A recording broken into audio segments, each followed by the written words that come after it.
Hi all. ഇന്ന് നമ്മുടെ കോൺഫറൻസിൻ്റെ day 2 ആണ് കേട്ടോ. അപ്പോൾ ഞങ്ങളുടെ എല്ലാവരുടെയും പോസ്റ്റർ പ്രസൻറ്റേഷൻ ഇന്നായിരുന്നു. അപ്പോൾ രാവിലെ തന്നെ എത്തിയിട്ട് അതിൻ്റെ പണിയിലായിരുന്നു. എല്ലാവരും അവരവരുടെ പോസ്റ്റേഴ്സൊക്കെ ഒട്ടിച്ച് പിന്നെ പോസ്റ്ററിൻ്റെ അടുത്ത് നിന്ന് 1-2 ഫോട്ടോസൊക്കെ എടുത്ത് പിന്നെ ഞങ്ങൾ വെജിറ്റബിൾ സയൻസ് ഡിപ്പാർട്ട്മെൻറ്റ് ഗേൾസിൻ്റെ പോസ്റ്റേഴ്സൊക്കെ അടുത്തടുത്തായിരുന്നു. അപ്പോൾ ഞങ്ങൾ എല്ലാവരും കൂടെ നിന്ന് ഫോട്ടോ ഒക്കെ എടുത്ത് പിന്നെ നമ്മുടെയും പിന്നെ ബാക്കിയുള്ള തീമുകളുടെ പോസ്റ്റേഴ്സൊക്കെ കാണാനായിട്ടൊന്ന് ജസ്റ്റ് നടന്നു. ഞങ്ങളുടെ പോസ്റ്റർ വരുന്നത് തീം 3-ലായിരുന്നു.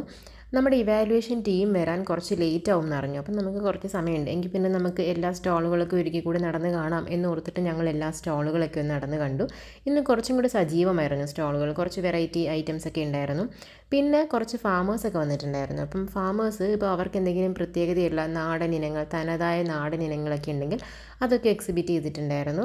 അങ്ങനെ മൊത്തത്തിൽ ഡേ 1 പോലെ തന്നെ ഡേ 2 വളരെ ആക്റ്റീവായിട്ടുള്ള എഫക്റ്റീവായിട്ടുള്ള നമുക്ക് ഇൻഫോർമേറ്റീവായുള്ളൊരു ഡേ ആയിരുന്നു. പിന്നെ നമ്മുടെ കോൺഫറൻസ് മൊത്തം 4 തീമുകളിലായിട്ടായിരുന്നു നടന്നിരുന്നത്. ഓരോ തീമിലും പോസ്റ്റർ അതുപോലെ തന്നെ ഓറൽ പ്രസൻറ്റേഷൻ ഉണ്ടായിരുന്നു.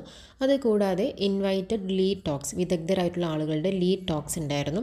മൊത്തത്തിലെല്ലാം ഇൻഫോർമേറ്റീവ് ആയിരുന്നു. പറ്റുന്ന പോലെ കുറച്ചൊക്കെ ഇരുന്ന് കേൾക്കാൻ ശ്രമിച്ചു.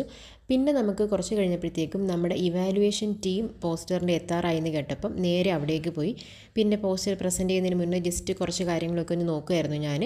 അത് കഴിഞ്ഞ് ഇവാലുവേഷൻ ടീം വന്ന് പോസ്റ്റർ ഇവാലുവേഷനൊക്കെ നന്നായി കഴിഞ്ഞു. അങ്ങനെ പോസ്റ്റർ ഇവാലുവേഷനൊക്കെ കഴിഞ്ഞിട്ട് വീണ്ടും നമ്മൾ സെമിനാർ ഹാളിൽ പോയി കുറച്ച് നേരം അവിടെ ഇരുന്ന് അവിടുത്തെ സെഷനൊക്കെ ഒന്ന് അറ്റൻഡ് ചെയ്തു. അപ്പോഴേക്കും നമുക്ക് ഉച്ചയായി. പിന്നെ നേരെ ഫുഡ് കഴിക്കാൻ പോയി. ഉച്ചയ്ക്കത്തെ ഫുഡും വൈകുന്നേരത്തെ ചായയും ഒക്കെ കഴിഞ്ഞ് ലാസ്റ്റ് നമുക്ക് വാലഡിക്ടറിക്ക് മുന്നേ ആയിട്ട് പാനൽ ഡിസ്കഷൻ ഉണ്ടായിരുന്നു. അപ്പോൾ അത് അറ്റൻഡ് ചെയ്യാനായിട്ട് വീണ്ടും സെമിനാർ ഹാളിലേക്ക് പോയി. വളരെ ഇൻഫോർമേറ്റീവ് ആയിട്ടുള്ളൊരു പാനൽ ഡിസ്കഷൻ ആയിരുന്നു കേട്ടോ. എല്ലാ മേഖലയിൽ നിന്നും, കാർഷിക മേഖല, ഫിഷറീസ്, മൃഗസംരക്ഷണ മേഖല, അതോടൊപ്പം തന്നെ ബയോഡൈവേഴ്സിറ്റി ബോർഡിനെയും ഒക്കെ റെപ്രസെൻ്റ് ചെയ്തുകൊണ്ടുള്ള വിദഗ്ധരടങ്ങുന്നതായിരുന്നു ഈ പാനൽ ഡിസ്കഷൻ. ഇവരോടൊപ്പം തന്നെ കർഷകരുടെയും സജീവമായിട്ടുള്ള സാന്നിധ്യം ഈ ഒരു പാനൽ ഡിസ്കഷനിലുണ്ടായിരുന്നു. മൊത്തത്തിൽ അടിപൊളിയായിരുന്നു കേട്ടോ. അങ്ങനെ അത് കഴിഞ്ഞപ്പോഴേക്കും പിന്നെ വാലിഡിറ്റി ഫംഗ്ഷൻ ആയിരുന്നു. അവിടെ എനിക്കൊരു സർപ്രൈസ് ഉണ്ടായിരുന്നു കേട്ടോ. ഞാൻ ഇന്ന് പ്രസൻറ്റ് ചെയ്ത പോസ്റ്ററിന് എനിക്ക് സെക്കൻഡ് പ്രൈസ് കിട്ടിയിട്ടുണ്ടായിരുന്നു. അപ്പോൾ ഞാൻ നല്ല ഹാപ്പി ആയിട്ട് പോയി ആ സർട്ടിഫിക്കറ്റൊക്കെ വാങ്ങി. അപ്പോൾ ഇത്രയേ ഉള്ളൂ നമ്മുടെ കോൺഫറൻസിൻ്റെ ഡേ 2 വിശേഷങ്ങൾ.